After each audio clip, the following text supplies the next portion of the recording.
there ever a doubt that the LSU Tigers were going to prevail versus UCLA after a rain delay prohibited the game from finishing last night? No, there was not. Tigers win as they defeat UCLA and go 2-0 in Omaha. I am your host, Blake Ruffino, though. This is Are You Serious Sports. Hope all you are making it a good one. We are here for what is a midday postgame, maybe the first midday postgame that we've done maybe ever.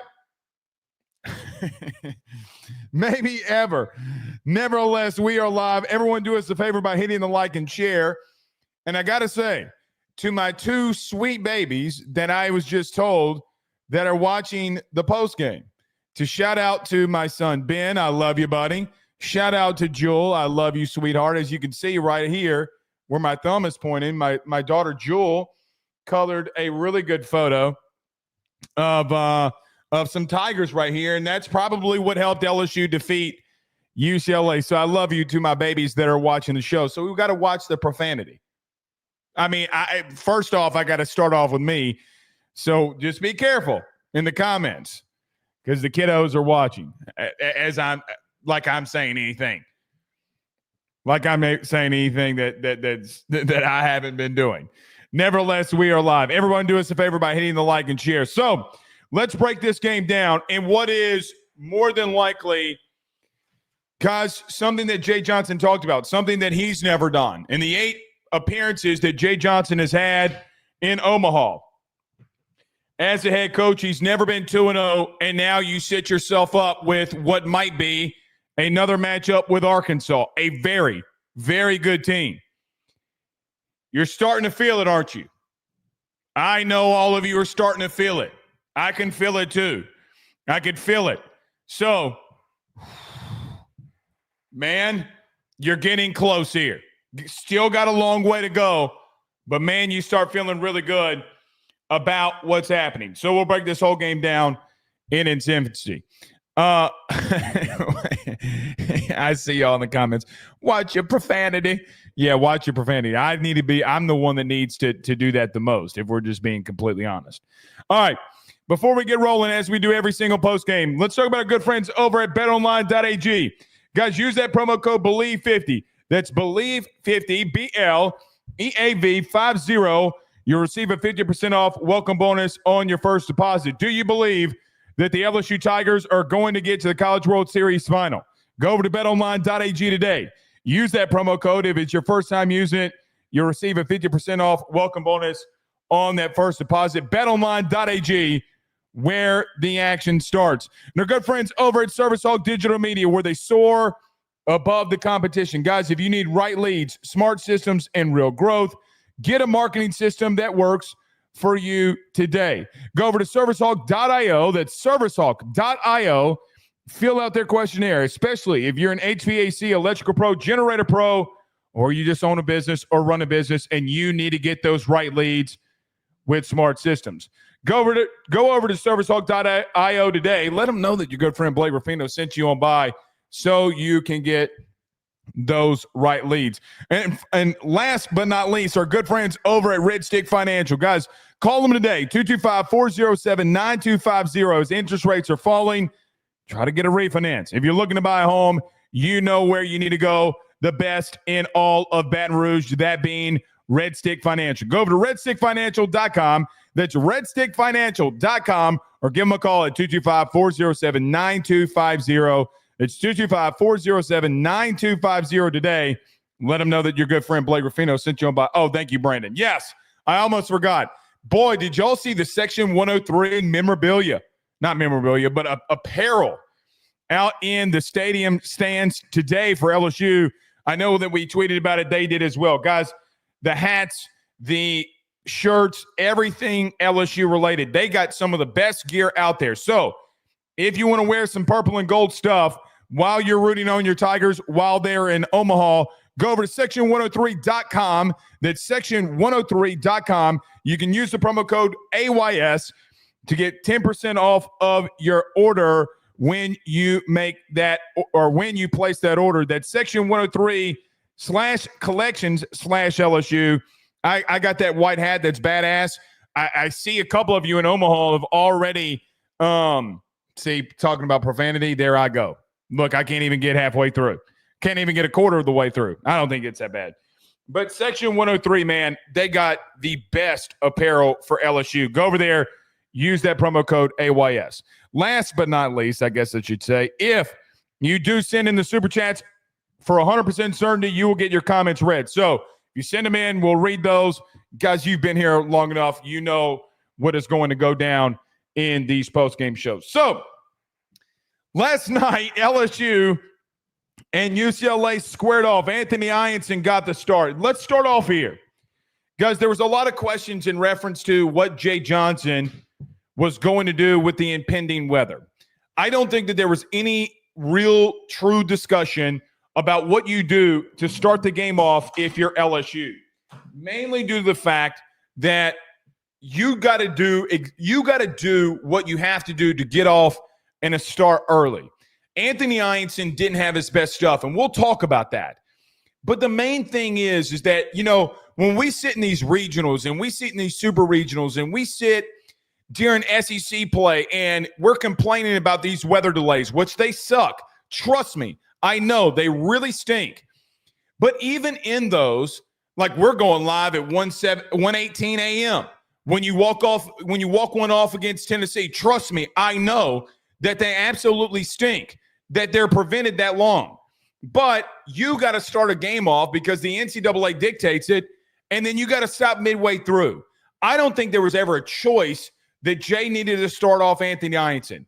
Now it may play in your favor in the sense of, hey, man, you go up against Arkansas, you get a lead on them when you play them tomorrow. Can Anthony Ianson come out of the bullpen? Now, how does that work out in reference to what you would do in a final if you beat them? We need to make sure we're winning first. And I think that that is the big thing.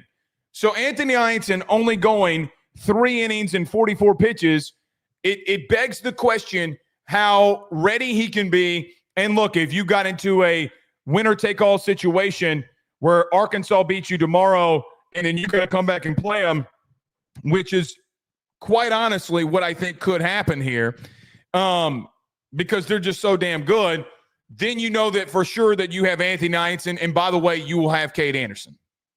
So you got a lot going on here. And by the way, they have Zach Root. They have not seen Anthony Ianson for the second time. They would, if you got into a game 3 scenario versus Arkansas and Omaha, you would see Kase Anderson, or they would see Kase Anderson for a third time. But Anthony Ianson, let's get to the game. Again, let me back up. I never get mad at Jay Johnson for being a benefactor of pushing games back. I understand that it doesn't, a lot of us don't like it when we're in Baton Rouge and Jay does what he needs to do to push the game back, but you don't start off Anthony Ianson there. You got to come back with Kase Evans, which, guys, Kase Evans, unless you got into that game 3 scenario versus Arkansas, guys, he might be done. So there's a lot going into this. I'm just never going to blame Jay Johnson for not wanting his starting pitcher, who's been electric all year, pushing those games back. But remember that. It worked out. It may work out for you in your favor, but it is what it is. Let's get to the game here. Top of the first, West hits an infield single right back up the middle. Danny Dickinson was able to get to it, but was unable to make a play. That was just the start of a 3-run inning for UCLA where, guys, 1 ball's leaving the infield. You have an infield single by West. You have a fielder's choice by Cholowski. Lavu hits a ground ball single into the 6 hole that does get into the outfield, but because of the shift, if Milam is playing normal and what may have been normal double play depth, maybe that ball doesn't get through. I don't know. I'd have to go back and look at it. I don't remember because it was literally yesterday. But Lavu hits a ground ball single into the 6 hole. Then you have Martin who hits a line drive double down the left field line, which plates an RBI. Guys, a couple of these, you're getting 2 ground balls. You're getting a third one to the shortstop, and in the shift, you're not there. So Anthony Ianson, even though it's not his best stuff, it's not as if that they've come out here and completely started hammering him all over the place. But the inning prolongs. You don't even have an out yet, or you do have an out in the field of short, excuse me.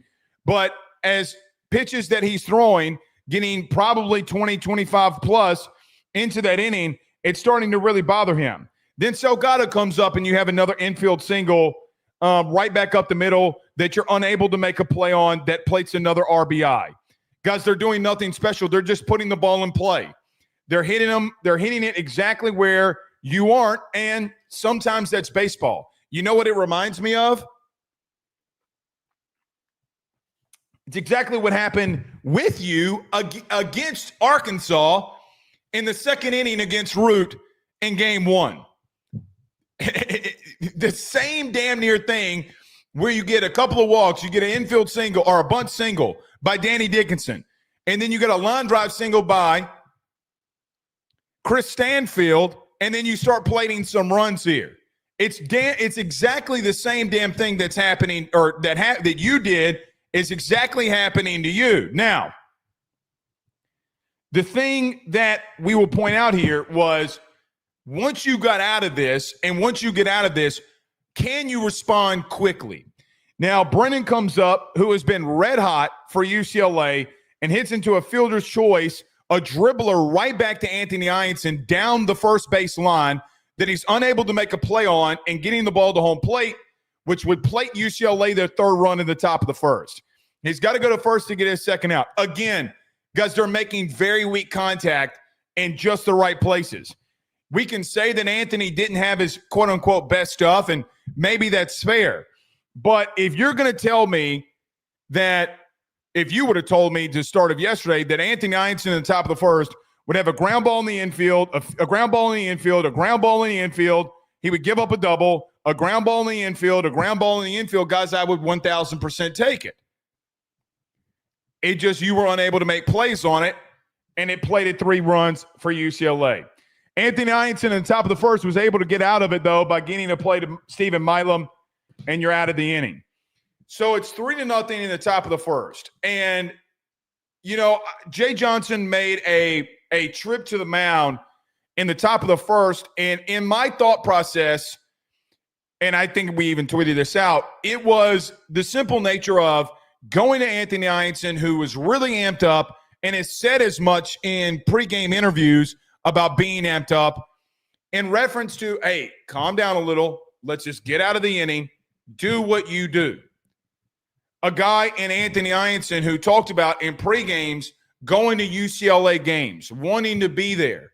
Now he's at LSU going up against that team. So calming down and being ready to go. But here's where we need to take it, because, guys, in the top of the first, championship level teams, national championship level teams, when a situation like that happens, how are you able to respond offensively? You know, we've talked about all year that your pitching staff, especially your starting pitcher, in critical moments when you at the plate have been struggling, they have been the ones that have carried you at a massive rate. You think about the complete game shutout by Anthony Ianson against A&M when you can't get anything going. You think about the complete game from Cade Anderson. You think of the dominating performances that the both of them have had throughout the season. Championship level teams are able, when you don't have your best stuff in one area, to pick each other up. Now, we're going to get to Jared Jones in just a moment.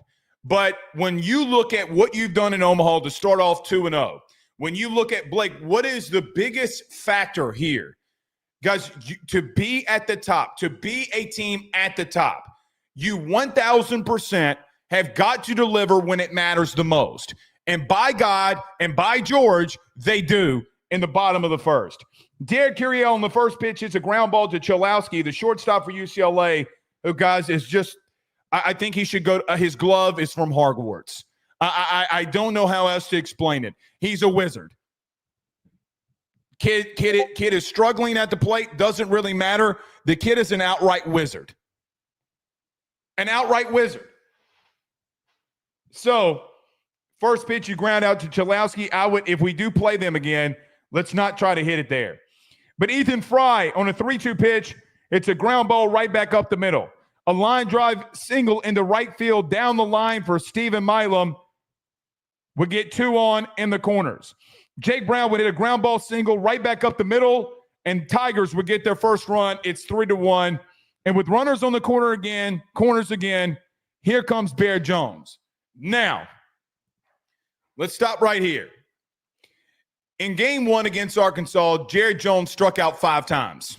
And what was probably the worst game that he's had as a Tiger in his entire career. Actually, let's call it what it is. It was the worst game that he had in his entire career at the plate. It's not remotely close. It's not even like in the same stratosphere. It was the worst game that he had coming off in a performance in reference to his entire career that we've seen at LSU. John Eads of WAFB posted a video of after practice, or maybe even during practice, whenever it was. But we do know that Jared Jones was getting extra work in after practice. There was the video that came out in reference to Jay Johnson and Jared Jones talking. Now, we talked about this with Carter. Now, I'm going to use different language because apparently, even though you have guys like Mike Trout, Juan Soto, Aaron Judge, all talking about this, guys with massive power talking about dipping and getting underneath the baseball, taking the back shoulder down and getting underneath the baseball. I'm going to leave that there because I know that there was a little spout in reference to me going on with Carter the other night with guys that play baseball at LSU who are highly successful at what they do. It was of my opinion in the conversation that Jay Johnson had with Jared Jones that it felt like that he's trying to create launch angle and dipping underneath the baseball. Or I don't even know the language of what you want to call it. If you have a problem with semantics, I think we could all have a civil, manly conversation in reference to what I believe that was happening. Guys, I didn't like his approach. I didn't like that he was trying to pull everything, and it seemed as if that he was opening up, especially with all the teams attacking him with all-speed stuff outside of the plate, on the outside part of the plate. Jared Jones all season, when he's had struggles, it felt as if that his approach was off. Not just trying to load, get to the baseball, throw your hands to the baseball, stay behind the baseball, staying inside the baseball, and take the ball the other way. Let the ball travel deep, stay inside of it, and take the ball the other way. Not worrying about how do I want to say this? I'm not saying he's trying to hit a bomb every single time, but in reference to doing exactly what you need to do. I know, again, that there were some semantics that were being fought about language. But, guys, a big thing in today's game, whether you like it or not, is guys talking about launch angle. I don't know if that's what Jared Jones is doing, but when you look at the video of what Jay Johnson is talking about in reference to Bear Jones that John Eads published, he's talking about going underneath and dipping underneath, and he's talking about keeping it level and going straight to the baseball. You don't have to be a rocket scientist to figure out exactly what he's talking about there. I will debate this until I'm in the ground, that's exactly what he was telling Jared Jones. Now, I know that the telecast, along with KP, Kyle Peterson, was talking about, we asked Jay about the video. He's saying he felt like that he was trying to get underneath the baseball. So I don't know look, I'm going to leave that alone. Let's get to the main point here. Again, no issues with the semantics that was being thrown my way. We can agree to disagree with guys who have more experience than I do. The bottom line is Jay Johnson confirmed the same thing to Kyle Peterson. Let's talk about the actual at-bat.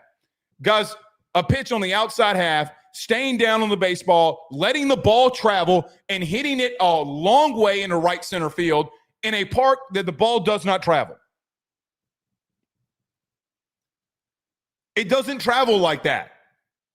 A massive ballpark. Elite coaching turns into elite approach with two guys on in the corners. It leads to you taking the lead because Jared Jones hits a bomb in the right center. Excuse me. It hits a bomb in the right center field. Guys, it's approach. It's approach. Letting the ball get deep, take the ball the other way with runners on. Not trying to do too much. If you're Bear Jones, you have too much power to get outside of yourself and what has got you to this point. The beginning of the season, even in the part of SEC play, I felt like the Jared Jones approach was the most elite one that we've seen. Swing and misses have gone down. He's taken the ball the other way. And every time that Jared Jones has come up clutch, let's talk about it. You're hitting a bomb into center field against Tennessee. Yes. You're also in that game hitting a line drive RBI single against Bama, right back up the middle. A line drive RBI single into right center field versus Tennessee. And then even today, and talking about last night, you had a bomb into right center field. But then when you need some more insurance runs tonight, guys, in the 8th inning, Jared Jones comes up with a line drive single into center field. Take it right back up the middle. When you're struggling, I know Pete Rose has talked about this. Move back in the box, move up in the box, move back from the plate, move up to the plate, do something different.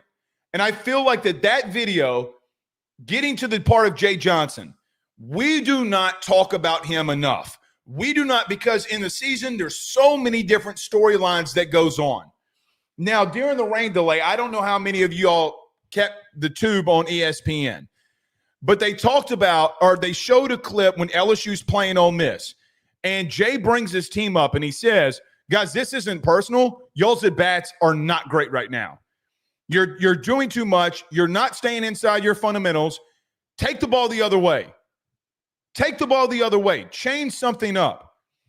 Now we have a video that's published in reference to what makes Jay Johnson elite. What gets 8 teams to Omaha or 4 teams to Omaha in 8 seasons? What? What is it?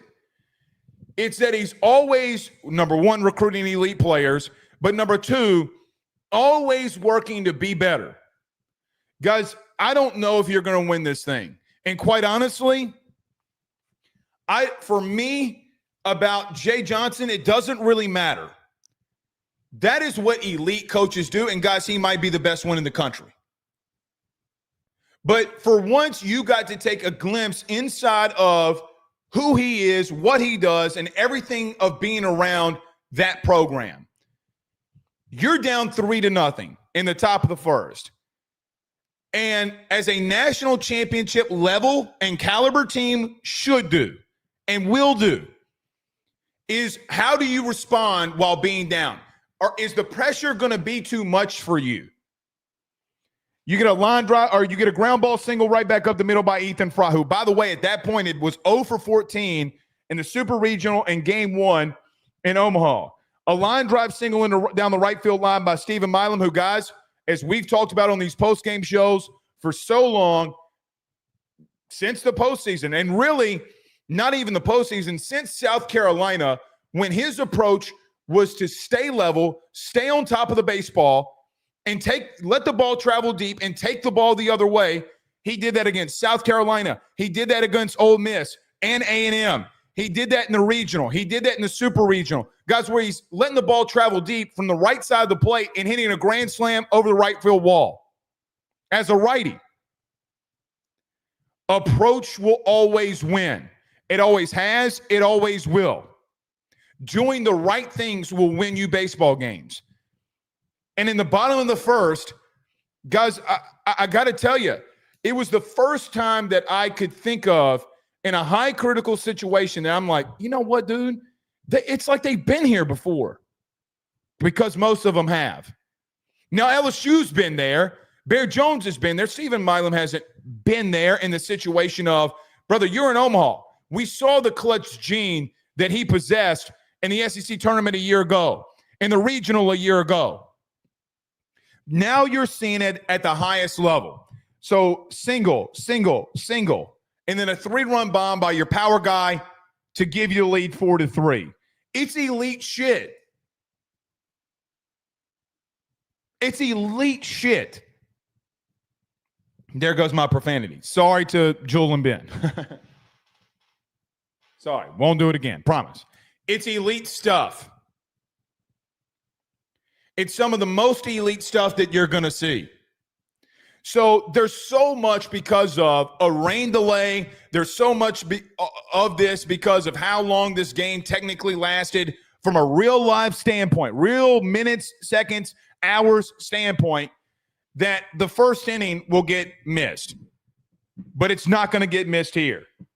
If that is the level of approach and if that is the level of team that shows up, guys, you might win this thing. It's elite. It's not great. It's elite stuff. So, yeah. Let's stay in the bottom of the first. Let's get moving here because we got a lot to get to. Hernandez hits a ground ball right back up the middle, but Chalowski makes a absolutely ridiculous play, Alex Bregman-like, on the field, spin move, throw the first. Hernandez is out. Reeves would ground out to second base, and the bottom of the first is over. I'm just going to say this. It is what it is. The Chalowski kid defensively is insanely great. I mean, like, every time the ground ball was hit right back up the middle or hit to the left side, I'm like, oh, crap. Here he goes. But a couple of them will be able to get through there. He's just so good. So LSU gets 4 in the bottom of the first, and they take the lead, and they would not give it up again. Top of the second, Ianson gets Duggar to ground out to Danny Dickinson. He hits Call with a pitch, a sacrifice bunt by West, and then Chalowski, who we just got done talking about defensively, who's been in a real big slump in the postseason, strikes out. So outside of the hit by pitch, Ianson would get out of the inning. Stop right there quickly. Look, we did a preview on our YouTube channel, and in that we talked about exclusively that you got to get off early against UCLA. The reason being, guys, they weren't trying to bunt anybody over. They weren't trying to get guys over after this second inning. Take the small ball away from them. Let them beat you. If they're going to beat you, let them hit line drives. Let them hit home runs. Let them take and have really good ABs. In reference to just beating you the old-fashioned way. You start walking guys, they advance via sacrifice, via the bunt, whatever it may be, whatever they're going to do, let them beat you by just hitting the baseball. But you basically, because of the hit by pitch, you get a sacrifice bunt, and Chalowski strikes out. So really nice, not great, but borderline great, I guess. But a really good inning by Anthony Ianson. Bottom of the second, Stump would still be in the game for UCLA. Dickinson would ground out to shortstop, which we might have a conversation about Danny Dickinson later on in the show. We might be able to do that. Stanfield flies out into center field, and Derek Carriot grounds out to second. Top of the third, Anthony Ianson would go 1-2-3 with 2 flyouts by LaVue and Martin to left and right field accordingly. And Salgado would ground out to Danny Dickinson, and you're out of the inning. Bottom of the third, right before things got really hairy and the rain was on its way. Bottom of the third, Fry would walk and Stephen Milam would walk, and UCLA would go to Grothus, the lefty, on the mound.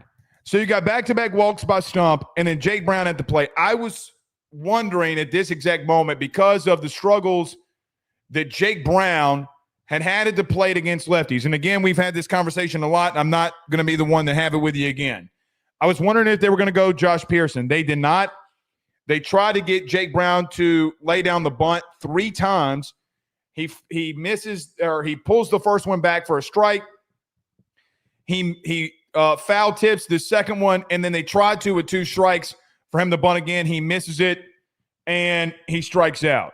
Guys, the only thing I'm going to say is just one sentence. Jake Brown's just not seeing left-handed pitching. It's why Josh Pearson starts when a lefty starts. It's the bottom line. I know later in the game, Jake Brown would come up against another left-handed pitcher, and you wouldn't try to bunt him over. It is what it is there. He's just not seeing it.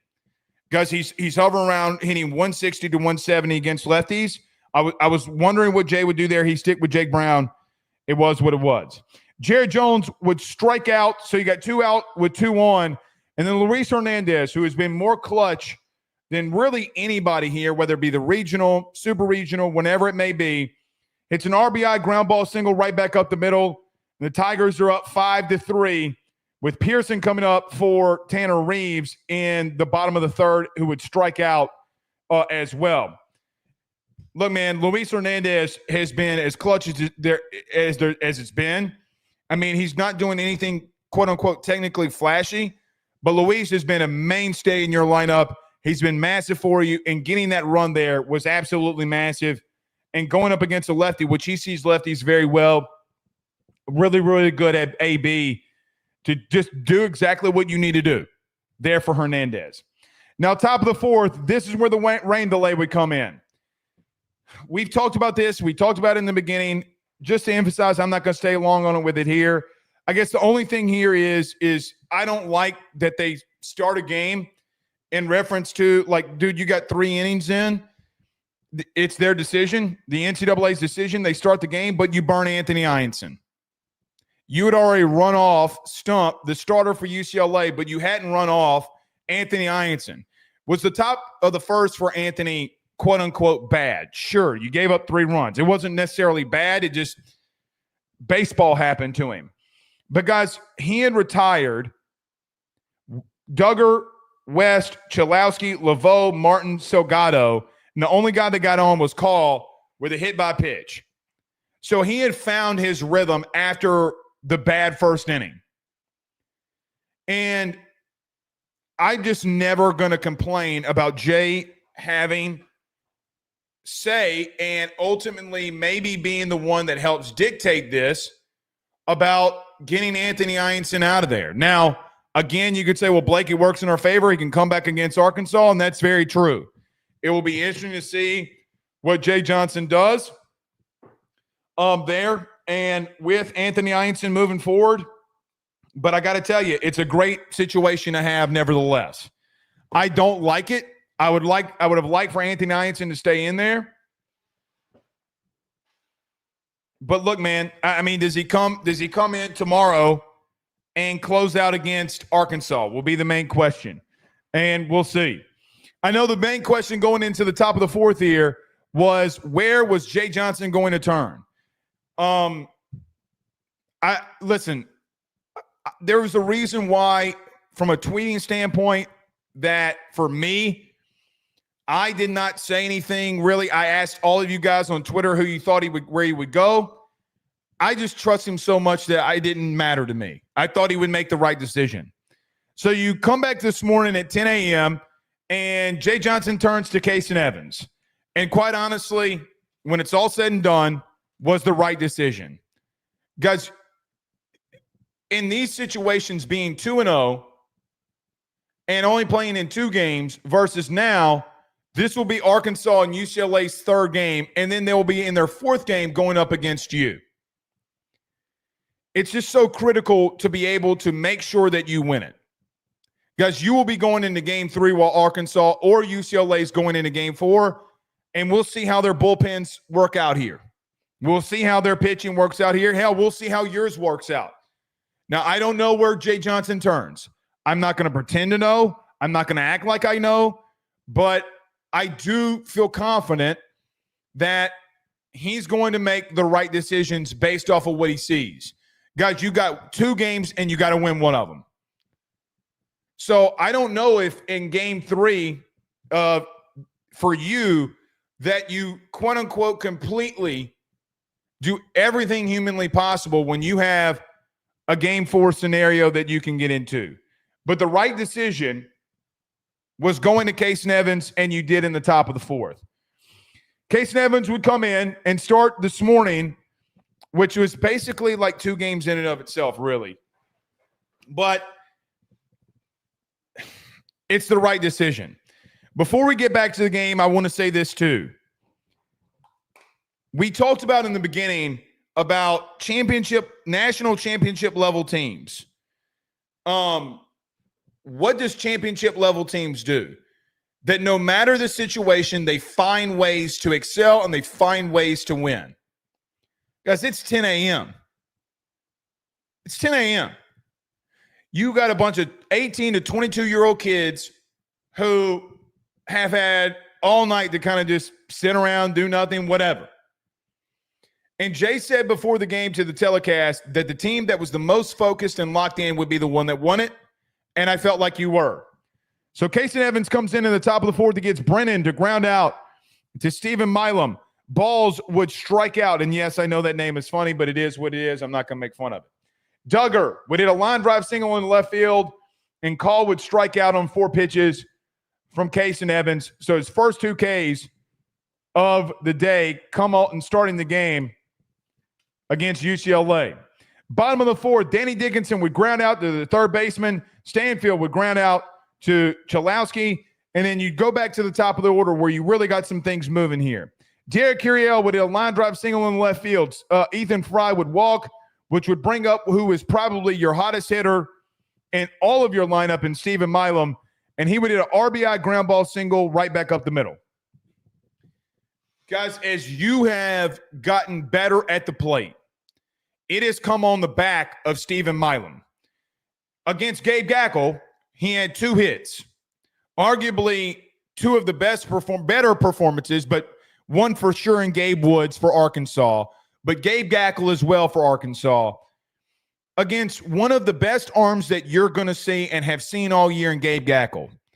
Stephen Milam continues to perform. Guys, before the last AB where he struck out at the end of the game, Stephen Milam was hitting 480 in the postseason. So he's still hovering around, 450, 465, whatever it may be. And he's absolutely demolishing the baseball. He is your hottest hitter, and every single time that you need him to come through in the clutch, I feel like Stephen Milam is in the heart of it every single time.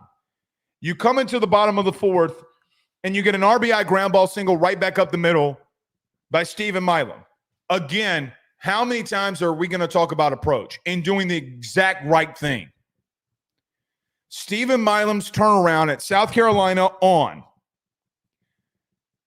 All of it has come on having the right approach. Guys, he's hit 1 home run in this stretch, 2 home runs in this stretch. He's hit 2 bombs.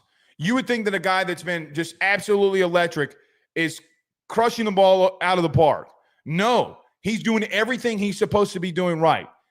Now, I don't know that apparently per the telecast, after his slump, it's his dad coming down, them staying in the cages, and them talking about his approach. Whatever Big Steven said to Little Steven, or Steve, it worked. It got through to him. Your offense is going to go if he continues, and you're dangerous. You're absolutely dangerous with him. So an RBI ground ball single right back up the middle. Tigers lead 6-3 here. Jake Brown would hit a line drive RBI single into right field. 7-3. Guys, again, hitting is contagious, and just coming through in the clutch when, man, you just really needed it. And to kind of take the air out of UCLA, guys, you threw a punch at him in the top of the 4th with Kase Evans. You threw an uppercut at him that landed in the bottom of the 4th. I'm not going to say I thought it was the game there, but it felt like, man, this might be a little bit too much for them to overcome with the 4 runs, especially with Kase Evans on the mound. Jared Jones to end the 4th would ground out to the shortstop in a 3-0 count. Doing too much there. He swung at a ball inside. He should have walked. He's working through it, and quite honestly, with the bomb and the big hit RBI later, I'm not going to say anything about Bear Jones. We're just going to have to live through some of the struggles sometimes. Top of the 5th and bottom of the 6th, both sides would go down in order. West would strike out. Chalowski would fly out to Derek Curiel, and a 3-U put out as LaVue would hit it to Jared Jones with the beautiful 2 feet in bounds move by Bear Jones. You go 1, 2, 3. Randall would come in. Randall did come in against Bear Jones. I should have brought that up. Randall continues and starts the bottom of the 5th for UCLA.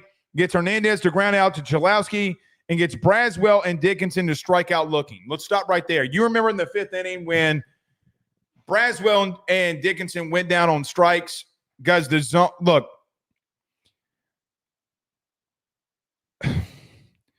I don't want to go on another epic rant here. I really don't. I really don't want to go on another epic rant here about officiating and umpiring. Guys, you got to have the self-awareness, and LSU does. I'm not saying that they don't. If it's remotely close, you got to be swinging with 2 strikes. And it's a fine line because, look, you don't want to be rolling into double plays. You don't want to get outside of your approach. And I think it's a fine line. The Michael Braswell one I thought was egregious, but that low strike, even in the start of the game last night and even today, the guy behind the plate had been calling for strikes. It's not a strike. It's a ball. Danny Dickinson should have had a ball there. He got Kate up looking. The both of them did. But, guys, I don't know what else to say, right? Like, I don't know what else is there to say. Now, here's what I'd say. Later in the game, Ethan Fry would strike out on the same pitch that Danny Dickinson struck out on. You got to just have – I'm not saying he doesn't have self-awareness because he does. It's not what I'm trying to say. You just got to know that he's calling that. Unfortunately, it is very unfortunate. And I know when Ethan Fry walked back to the dugout that Jay kind of tapped him on the ass and said something to him like, "You're good," or whatever he says to him. It's a ball. And I don't necessarily blame Ethan Fry for the later strikeout in that same pitch that got Danny Dickinson to strike out in the fifth. I would love to go on an epic rant, but I got to be honest with you. I'm absolutely exhausted by coming out here in critical games and critical situations and critical moments that, guys, they're horrible. The NCAA and the SEC and the Big Ten and the ACC and all of these institutions, all of these conferences make billions of dollars, hundreds of millions of dollars a year. The simple fact that we cannot get full-time umpires and referees is beyond me.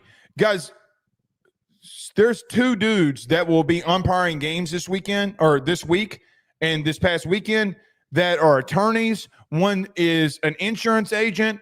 You know, like, I get it, and these guys are better than what you would see like in high school, clearly, but it's still so bad. So I got to be real with you. The ball that Michael Braswell saw, the ball that Danny Dickinson saw, what do you want to tell him? What do you say to him? Like, what do you say to him, guys? I have no clue about what you say to him. Like, hey, you got to swing, it's a ball, but, I mean, I guess he's calling it a strike. Yeah, I mean, it's about the only thing you could say. But in the bottom of the sixth, Ethan Fry would strike out on the same pitch. And it is what it is, man. Now, let's bring up Danny Dickinson right quick. At this exact moment, Danny Dickinson was 2 of his last 24. He's been struggling. He's been through a little bit of a rut. Need him to perform, man. I feel like Danny is going to get you a big hit. Now, I got a bloop single RBI later in the game, but we're going to need Danny to really do something at the plate special here. So both sides went down in order. 1-2-3, 1-2-3. Bottom of the sixth, Stanfield would hit an infield single off of the pitcher's glove. Chalowski's unable to make a play. Derek Curiel would get hit by a pitch. Fry would strike out looking. I mean, look, man, again, a low fastball. Don't know what you say here.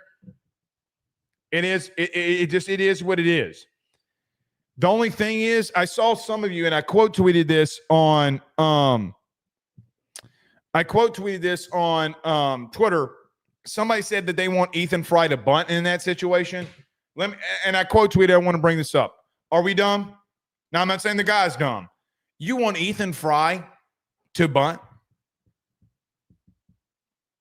Stop. I'm sorry. Stop it. Don't do that to yourself. But nevertheless, he struck out looking. May, the lefty for UCLA, would come in, and we get Stephen Milam to fly out to center field and Brown to ground out to first base. Again, Jake Brown, guys, he's hovering around 150, 160 against left-handed pitching. I know that there's another LSU media member who, like, blows his shit when Brown's not in the game. And I keep hearing from a lot of you, he's got to see it. He's got to take reps against it. Not in Omaha, he doesn't. Not in Omaha, he doesn't. Now, you're just going to have to let him deal through it in some of these situations. Again, was surprised that Pearson didn't get the pitch hit in one of these situations, but I'm not taking. It doesn't bother me, but we gotta have the. Speaking of awareness, we gotta have the awareness that situation is going on here. Top of the seventh, Kase Evans is still in. He gets balls to strike out Duggar. We did a line drive single in the left field over Michael Braswell's head. Call would strike out. So the top of the seventh, this is when UCLA challenged the hit by pitch. And the Phoenix called the second baseman, the 9-hole hitter. Guys, I got to be real with you. I thought you caught a break. I do agree with the telecast, and I did agree with Kyle Peterson. Guys, you can hear it. Pop, pop. You can hear the ball hitting the elbow guard. You can hear the ball going into the mitt. I saw a lot of you stating that get Kyle Peterson and all them off the telecast. Guys, you can hear it. Now, you can't necessarily see it, but what is the thing that clicks before the mitt? I thought you got away with one. They lost the challenge. I'm glad that they lost the challenge. I don't think from a visual standpoint that there was enough to overturn it. There certainly was, if you just hear it, you're the pop, pop. You got away with one. I mean, let's just be real. You got away with one there. So it is what it is. But he would get called a strikeout. If you're UCLA and you're mad that you didn't get that hit by pitch there, how about this? You got another opportunity to put the ball in play and get runners over and get runners in. You can't complain about that. I mean, it is what it is. Now, I will just say that current situation, you completely, in my humble opinion, got away with one there. There's nothing wrong with it. I mean, you did not get beneficial calls. You didn't get beneficial situations when Michael Braswell struck out, Danny Dickinson struck out, Ethan Fry struck out. At some point, you needed something to go your way, and you got a call that went your way. So if any UCLA fan, which is there any UCLA fans with, as Ed Orgeron would say, their sissy blue shirts, you certainly aren't showing up the Roccos. That's for damn sure. But regardless of that, you got away with one there and call would strike out looking. West would ground out to Kase Evans, and you're out at the top of the seventh. Bottom of the seventh, May is still in, and Jones would walk on 4 pitches. Hernandez would ground out to the shortstop. The runner was in motion. O'Connor came in for May against Hernandez. Great and elite stuff there for Jay Johnson to get Bear Jones in motion on the 3-2 count to get out of the double play situation there. Michael Braswell would ground out to the second baseman. Going to be interesting to see what Jay does at third base. Very interesting. Brazzy put 2 in play today. And, guys, if we're being blunt, that's better than what he's been doing. Ball hit to second base was a hard one, and then the bases loaded situation later on. He flies out to left field, but quite frankly, I mean, guys, he's been striking out. He's 2 for his last 36. So he's in 0.035 or 032, whatever it is. I'm quickly trying to do math in my head. Whatever it is, he's been very much struggling. At least he put the ball in play there. Danny Dickinson, we get an RBI bloop single into right field, right behind second base. Hit them right where they're not, and you played another run. Sometimes it's how baseball works, and you need it. Stanfield will ground out to the second baseman, and you're out of the 7th inning. Top of the 8th, Kase Evans would come back in again, and this is where UCLA would try to make and would make a little bit of a run here. Chalowski would fly out to Bear Jones. LaVue would have a ground ball single into the 3 and 4 hole. Martin would get hit by a pitch, and then Williams would come in against the lefty. Stop right here for Kase Evans. Guys, how many times does Kase Evans need to come in clutch situations, whether it be a regional, whether it be during the regular season, whether it be in the beginning of the season against Kansas State, when you got to play at the plate for them to win it or tie it, and you're in a situation where Kase Evans, from the mound perspective out of the bullpen, guys, he completely has dominated for you. It's the reason why he's got the lowest ERA in the SEC from a reliever standpoint. And that dude's going to be, no, I'm not going to say he's going to be special. He is special right now, and he's only going to get better. What I think is very interesting is that you went to two true freshmen out of the pen, technically. You went with Kase Evans, and you went with Cooper Williams. So you start talking about where does LSU go after this? Just very briefly. I don't want to talk about going into next season because you're on path to win a national title. Because you got a lot of elite freshmen. Does William Schmidt figure it out? It's Kase Evans, Maverick Rizzi. How many of these guys are going to be in the start of your rotation?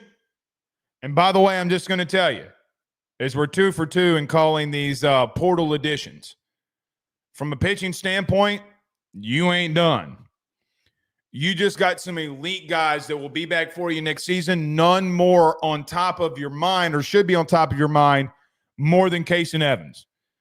The dude's going to be elite. The dude is going to be so freaking special.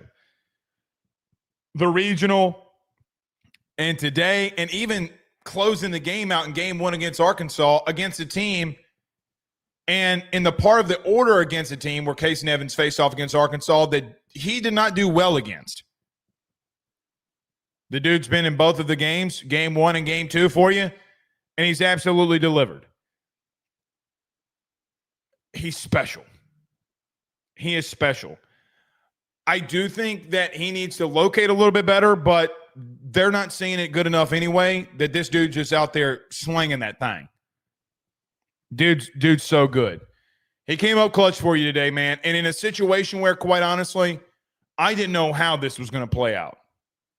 It's because it's 10 a.m. It's 10 a.m. when you start this game.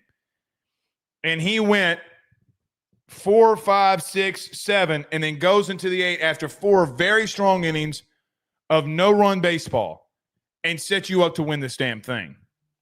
He gets into the 8th. He gets an out and then gives up a ground ball and a hit by pitch. His day's done, but he was elite today. Absolutely elite. Cooper Williams would come in against Delgado, which he would walk on 7 pitches. Brandon would hit into a fielder's choice that would plate an RBI. And then balls would hit into an infield, or would get on with a single on an infield single to Danny Dickinson on a very slow hit ball right back up the middle. Again, just hit on them right where they're not. Then Cooper Williams would walk Duggar. I don't think Cooper Williams' outing was bad at all. He gives up a walk on 7 pitches. Yeah, okay.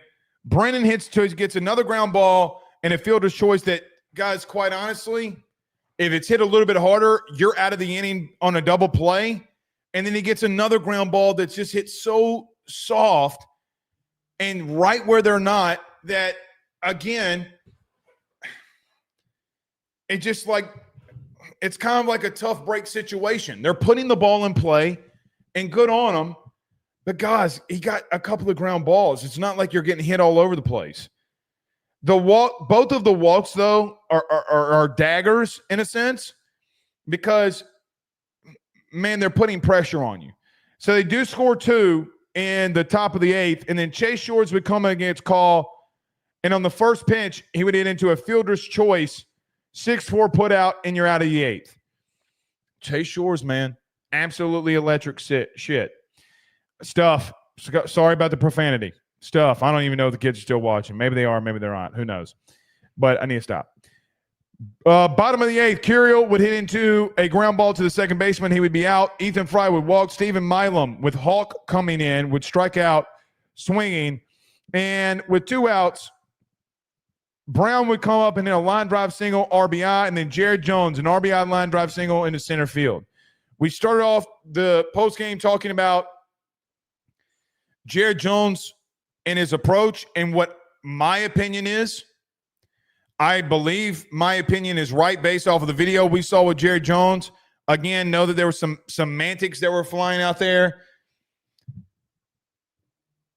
Look, I'm just going to say this. I know that what we saw from Jay Johnson on the approach from Jared Jones is right. That's all I know. You've seen elite heaters talking about whether it be Trout, and I'll pull the video up for you. Soto. You've seen Harper talking about Look, a lot of times I would dip my back shoulder and try to get launch angle. And I would strike out and pop up, and that's all I was doing. Getting your hands to the baseball, staying inside the baseball, try to let the ball get deep and take the ball the other way or right back up the middle. Jared Jones did that twice in this game. He had 4 BIs in a 2-for-5 day. If that's the approach you'll get from him, guys, you need him. And you got him from him here. Hernandez would get hit by a pitch, and Braswell would fly out into left field. Approach, man. Hitting is contagious. And approach. So I'm glad that Bear Jones, after a 5 strikeout performance, got 4 RBIs in a 2-for-5 day or 2-for-4 day because he walked technically. So 2-for-4 day from Bear Jones. So yeah, 2 for 4 with 4 RBIs. I'll take that any day of the week. So would you. Chase Shores comes into the top of the 9th, and you get West, Chalowski, and LaVue to go down in order, and the Tigers would start off in Omaha 2-0. Let's get to this before we get to all your comments and super chats. Yes, if you want your comment read, send in a super chat for 100% certainty. The Tigers are 2-0 in Omaha, beating Arkansas and beating UCLA, and it's not without its challenges. It's not without Gabe Gackle coming in game 1 and really dealing. It's not without going up against really good lineups. It's not without going up against really good pitching staffs and bullpens and really good hitters with UCLA. Guys, for the first time in the Jay Johnson era, for sure, but for Jay Johnson included, he's in the winner's bracket. And guys, quite honestly, you sit in a place and in a situation where you control your own destiny to get to the final. Guys, you're 1 win away from getting to the final. And this team, when it's mattered the most, has had special moments to get here. You're 1 win away. You're 1 win away. Now, if you're asking me, it is of my opinion that you're going to see Arkansas again. Now, I don't know. I'm thinking, now we're doing a post game, so maybe Brandon, you can tell me what's going on here. Guys in the chat, are we in a raid delay in Omaha right now? So maybe some stuff gets pushed back, but I still think if weather permitting, they're going to try to get 2 games in here in Omaha today. 2 more games. You are currently 3-1 this season against Arkansas. You're 1 win away. 1. For me, I'm going to try to say this in the best way possible that I know how to without trying to overreact here.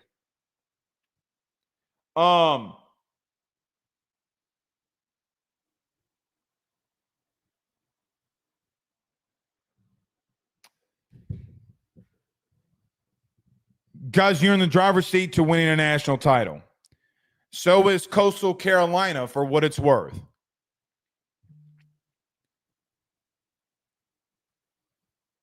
I'm taking you, man.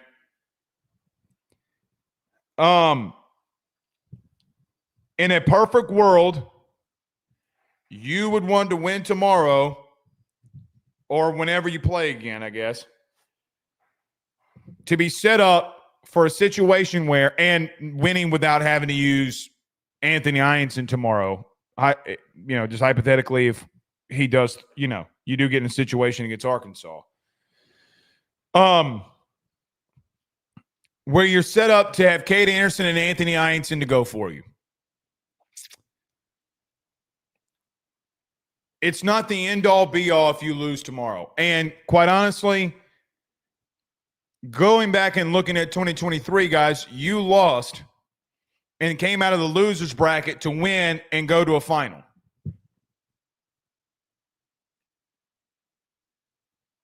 Special teams do special things like that. But you would be set up so much better, clearly, if you're able to get to the final without using Ianson and having Anderson and Ianson ready to go. In Kase Evans. And Chase Shores, for that matter. I'm starting to feel like it's yours to lose it. Coastal is a very good team. And I don't want to take anything away from Coastal Carolina either. They're a great team. They're a great team, guys. I mean, the last time they lost was what, March?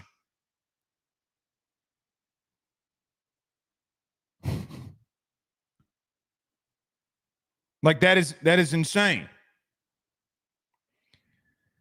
But I know that you're starting to feel it too, and I'm trying to mince my words here because I don't want to overreact like, man, we're going to win this thing. I just really feel like that you have the best shot at this now.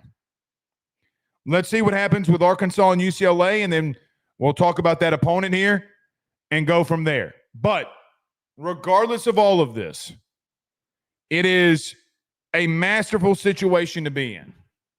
A very masterful situation to be in. All right.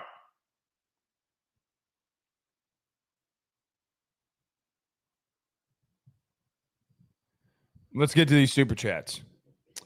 Frank Castle says, I can totally see UCLA giving Arkansas fits. I wouldn't count them out just yet. Frank, I'm right there with you. If you're asking me who's going to win, Frank, here's my always thought process. My always thought process is that I'm just going to always take the more talented team. Always. I just think Arkansas is a really good team. Always. I do agree with you that they are scrappy and will give Arkansas problems. But as we got some news just now, Zach Root is starting for Arkansas. So the guy that you saw in Game Room, Zach Root, is going against UCLA. Now, it's probably a smart move because of the fact that they got so many lefties in their lineup. But regardless,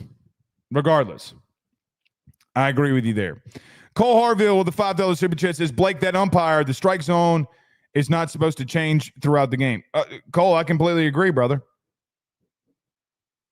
I completely agree.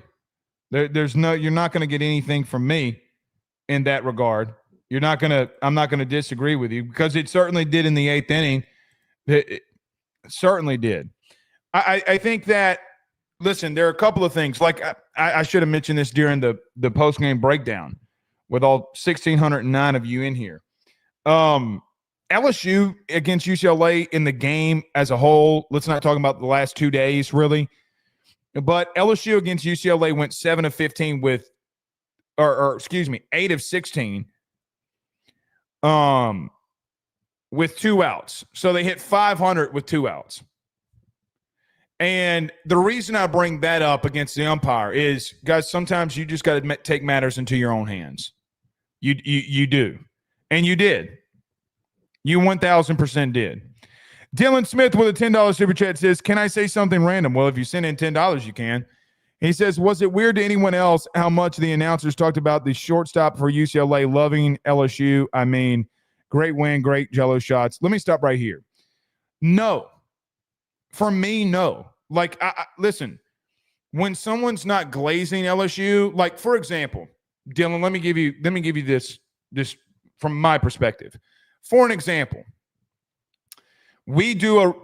stay with me here, Dylan. I do a national college football show. And a couple of, maybe a month ago, we talked about Texas, like the Longhorns. And for whatever reason, LSU fans got a hold of the Texas video.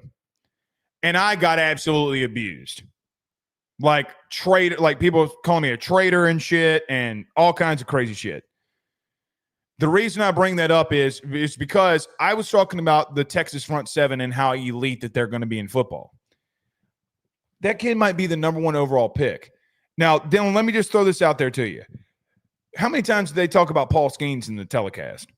How many times did they talk about Kate Anderson last night? How many times they showed Kate Anderson today? Like 5 times. KP glazes over Anderson, Shores, and Ianson. I just think that we, as LSU fans, take it some kind of way and say that they're not supposed to. Guys, he made elite plays. That kid is elite defensively. Like, I don't take it like that. Now, Eduardo Perez and Carl Ravage, I absolutely despise being on the telecast. Despise it. I hate it. Because they didn't even know who Danny Dickinson was at second. When May came into the game, they talked about, Stephen Milan, the lefty, they're going to May here. They're going to lefty-lefty matchup. Didn't even realize he was a switch hitter because he doesn't watch college baseball like that. But no, that kid's elite, dude. He's really good. He's really good. So no, you're not going to get that from me. You're not going to have that from me. Wade Burns says UCLA does not have great pitching.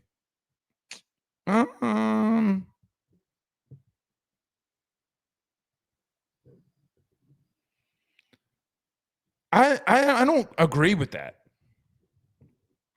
I don't agree with that. David says Coastal has won 24 games straight by law of averages. Will take care of that. They are bound to lose a game or two here soon. Maybe so. Maybe so. We'll see. Brandon Reese says it's crazy how LSU has had so many rain delays in recent weeks. Well, you're ready for it. You're ready for it. Yeah, Root pitching tonight is freaking insane. It's freaking insane. But here's the thing though, guys. Like, people, like, here's the thing. They got to win. Like, they can't hold Root again for our LSU again, and LSU took it to his ass. Why would they? Why would they? All right. We're out of here. We'll see y'all tomorrow or maybe tonight. We might I'm not sure. We're probably not going to go live again at 7. I don't know. LSU, Pooh Bear, No Chill Sports. Y'all go subscribe. My guys are like Pooh Bear and them are like really close to 1,000 subs. Y'all go over to No Chill Sports and subscribe for your boy. LSU benefited from some bad umpiring. They did. They did. Felt like a ghost was about to snatch my ass. Mr. Terps says, call that low pitch for both sides. No, guys, I agree. I completely agree. All right. See y'all soon. Love it. 2-0. One more away from the final. I'm just going to tell you that. Let me say this before we leave. I hope my kids aren't watching on this one. I'm going to be an unhinged arse if Jay Johnson wins 2 of the last 3 national titles. That's all I'm going to say. I'm going to be an unhinged asshole if he gets to 2 of the last 3 finals. Because anything can happen here. Anything can happen. But off to the semifinals you go on your side of the bracket. Absolutely elite stuff. All right. We'll see you tomorrow. Y'all have a good day, man. Peace.